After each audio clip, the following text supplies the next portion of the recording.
Level 1. The Backroom Operator. You are 22 years old.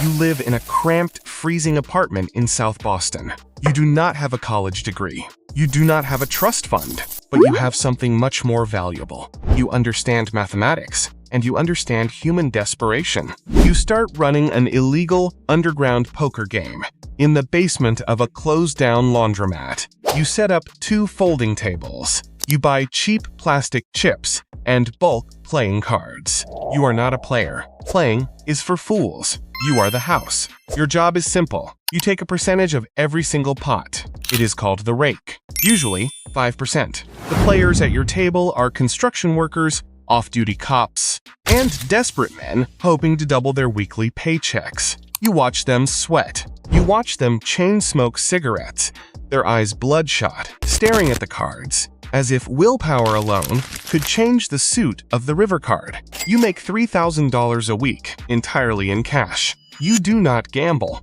You realize the ultimate, unshakable truth of this industry. The house does not need luck. The house only needs volume.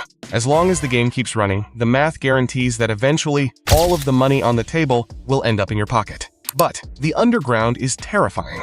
You are constantly worried about armed robberies. You are constantly paying off local detectives, sliding thick envelopes of cash across diner tables just so they look the other way. You sleep with a loaded pistol under your mattress. You are making money, but you are a criminal. You realize that if you want to become truly wealthy, you have to take the math and make it legal. You pack your bags and you buy a one-way ticket to Nevada. Level 2. The Card Room Manager. You are 26. You are now in the legal system. You get a job as a shift manager in a dingy off-strip casino in downtown Las Vegas. There are no massive chandeliers here. There are no celebrity chefs. The air smells like stale cigarette smoke, spilled beer, and cheap carpet cleaner. Your clientele consists of locals, pensioners spending their social security checks, truck drivers killing time. You manage the floor. You watch the dealers. You monitor the drop, the total amount of money exchanged for chips. And you monitor the hold, the percentage of that money that the casino actually keeps. You start to see the psychological machinery of the business. You watch an 80-year-old woman sitting at a penny slot machine for 14 hours straight. She wears an adult diaper because she refuses to give up her seat when the machine is hot. She feeds her entire monthly pension into the glowing screen. You are trained to walk over to her, smile warmly, and offer her a complimentary buffet voucher. A comp. You do this not out of kindness. You do this to ensure she does not leave the building. You learn that a free $10 meal will keep a gambler at a machine until they lose another $500. At first, you feel a sharp pang of guilt. You are watching the absolute destruction of vulnerable people. But your boss, the general manager, pulls you into his office. He looks at the daily revenue reports. He praises your numbers. He gives you a $10,000 bonus. You look at the check. You look at the flashing neon lights on the casino floor. You realize that empathy is bad for business. You lock your conscience away in a dark box. You stop seeing the people on the floor as human beings. You start seeing them as data points. You start seeing them as revenue streams. Level 3. The Pit Boss. You are 31. Your ruthless efficiency gets you noticed. You are recruited to the Las Vegas Strip. You are now a pit boss at a massive luxury mega resort. You wear a tailored suit. You stand behind the velvet ropes of the high-limit tables. You are the general of the casino floor. You command the dealers. You monitor the chips. But mostly, you watch the math. You learn the exact house edge of every single game.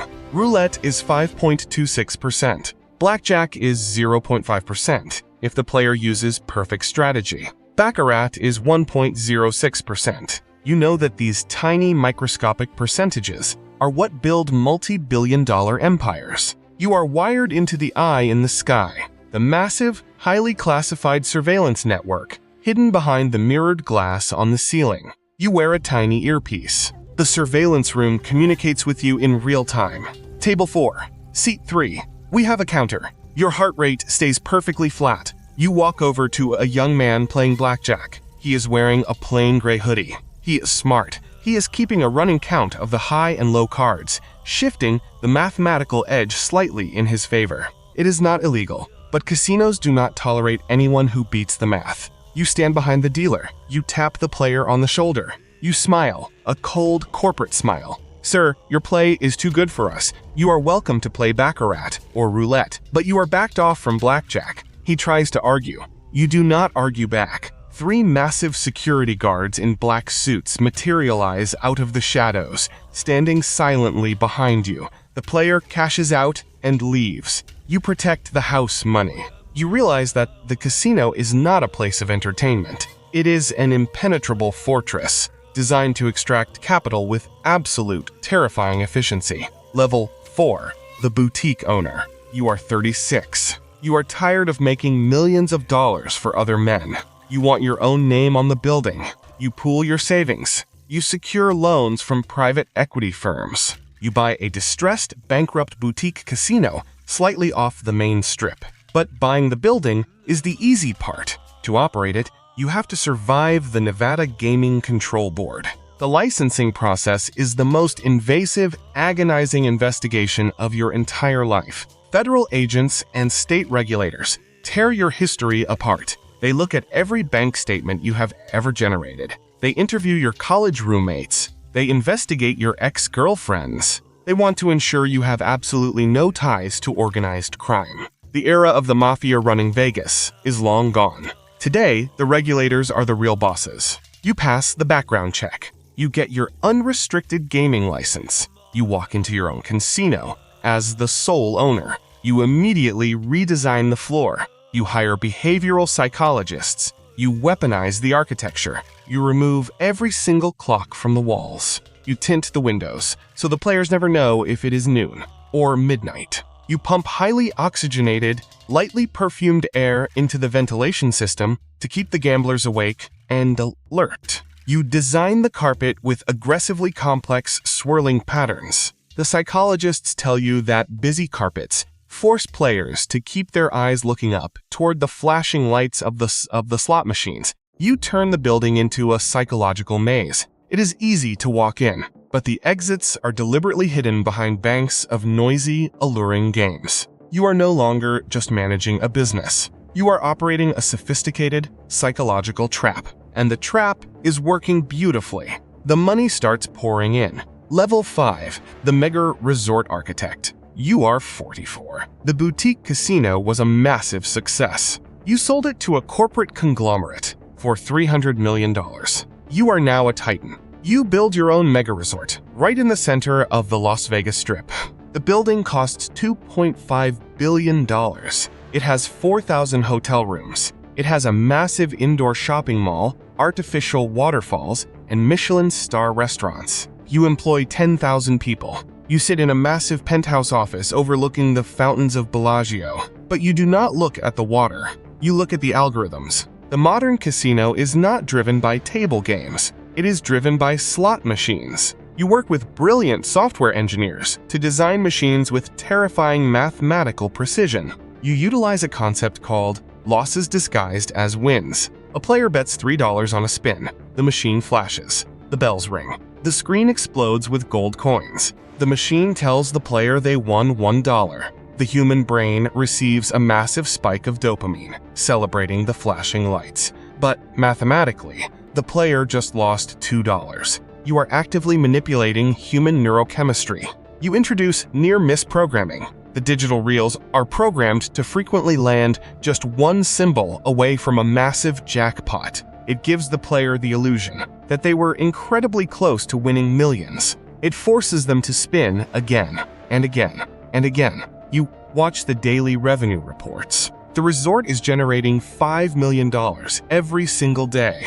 You sit in your leather chair, sipping a $500 glass of scotch. You have built a machine that legally prints money by exploiting the deepest, most vulnerable flaws in the human operating system. You are a genius. You are also a monster. But at this level, the money is so loud, you cannot hear your conscience anymore. Level 6, the whale hunter. You are 51. The regular tourists do not excite you anymore. The pennies from the slot machines are just baseline revenue. You want the massive, life-changing scores. You pivot your focus to the whales. Whales are ultra-high net worth individuals, Saudi princes, Chinese real estate billionaires, tech CEOs from Silicon Valley, men who can lose $10 million in a single weekend and not even blink. You have a team of executive VIP hosts. They fly on your private Gulfstream jets to Macau, Dubai, and London to recruit these players. When a whale arrives at your resort, you roll out the ultimate red carpet. You give them a $20,000 a night penthouse suite, completely free. You provide private chefs, exclusive entertainment, and anything else they desire. The comp. But the real game is the credit. A billionaire sits down at a private, roped-off baccarat table. He does not bring cash. He signs a piece of paper called a marker. It is a legally binding line of credit issued directly by your casino. You watch the cameras as a Chinese real estate developer signs a marker for $5 million. He bets $200,000 a hand. He drinks the rare cognac you provided. Over the next 6 hours, you watch his luck completely collapse. The math catches up to him. He loses the entire $5 million. He signs another marker for $3 million. He loses that too. When he leaves on Sunday, he owes you $8 million. This is where the business turns ruthless. Casinos are not banks. If a player defaults on a marker in Nevada, it is not a civil dispute. It is a felony. It is criminal fraud. When the billionaire tries to ignore your phone calls, you do not send debt collectors with baseball bats. You send corporate lawyers. You freeze his international bank accounts. You threaten him with federal prison. You absolutely destroy his reputation in the global financial markets. He eventually wires the money, plus massive penalties. You hunt the richest men on Earth, and you slaughter them on the felt. Level 7, the corporate tycoon. You are 58. You are no longer just an operator. You are the chairman of the board. Your company is publicly traded on the New York Stock Exchange. You own a syndicate of mega resorts, spanning from Las Vegas to Macau to Singapore. Your net worth is $4.2 billion. You are one of the most powerful men in the global entertainment industry. You do not spend time on the casino floor anymore. You spend your time in Washington, D.C. You meet with senators behind closed doors. You pour tens of millions of dollars into political action committees. You lobby the government to block the expansion of online gambling, to protect your physical monopolies. You manipulate state laws to lower gaming taxes. You are a legal cartel, wrapped in a corporate suit. You sit at the head of a massive mahogany table in a boardroom on the 60th floor of your flagship resort. You are surrounded by Ivy League executives, accountants, and risk analysts. They present a PowerPoint on customer lifetime value. They show you graphs detailing how efficiently your loyalty card programs are tracking the exact gambling habits of millions of people. You know exactly what a player likes to drink, what games they play, and exactly how much money they can afford to lose before they go bankrupt. You authorize a marketing campaign, specifically targeting recovering gambling addicts, sending them free hotel offers to trigger a relapse. You do not see the ruined marriages. You do not see the foreclosed homes. You do not see the suicides. You only see the quarterly earnings report. You have completely detached from the physical reality of your business. The millions of dollars flowing through your empire are just digital numbers shifting on a screen. You have achieved absolute, untouchable corporate supremacy. But when you look around the boardroom, at the cold, calculating faces of your executives, you realize that none of them respect you. They only respect the stock price. You are the king of an empire built on illusion and dust. Level 8, the house. You are 68 years old. Your hair is completely gray. You walk with a slight limp. You live in a massive 10,000 square foot private residence, hidden at the very top of your flagship casino. You have a private elevator that opens directly into your living room. You have priceless art on the walls. You have a bank account that could fund a small nation. But you never leave the building. The paranoia has consumed you. You trust absolutely no one. You know that your own board of directors is secretly plotting to force you into retirement. You know that your VIP hosts are skimming money from the whales. You know that your corporate rivals are constantly trying to poach your top executives. You spend your nights sitting alone in a dark room, staring at a wall of high-definition monitors. You have a direct feed from the eye in the sky. You watch the casino floor, hundreds of feet below you. You watch the thousands of people swarming like ants under the flashing neon lights. You watch them feeding their paychecks into the machines. You watch them cheering for a jackpot, completely unaware that the machine has already mathematically guaranteed their ultimate failure. You built the most perfect, efficient, wealth extraction machine in human history. You manipulated human psychology, you bought politicians, and you destroyed thousands of lives to build your empire. But as you sit alone in the quiet darkness of your penthouse, listening to the faint, distant hum of the slot machines echoing up through the floorboards, you realize the terrifying, ultimate paradox of the casino owner. You thought you were the house. You thought you were the one controlling the game. But you look at your empty life. You look at your fake friends. You look at the golden cage you have locked yourself inside. The game was never about you beating the players. The game was the machine itself. And you realize with a cold, sickening dread that while you spent your entire life extracting the souls of millions of desperate people, the machine you built quietly extracted your soul too. This is the life of a casino owner. You climb the ranks from a hustler in a basement to a billionaire in the sky. You realize that true power isn't about beating the odds. True power is owning the system that creates the odds. But in the end, when you reach the absolute top, you learn the only rule that actually matters. The house always wins, even against the man who built it.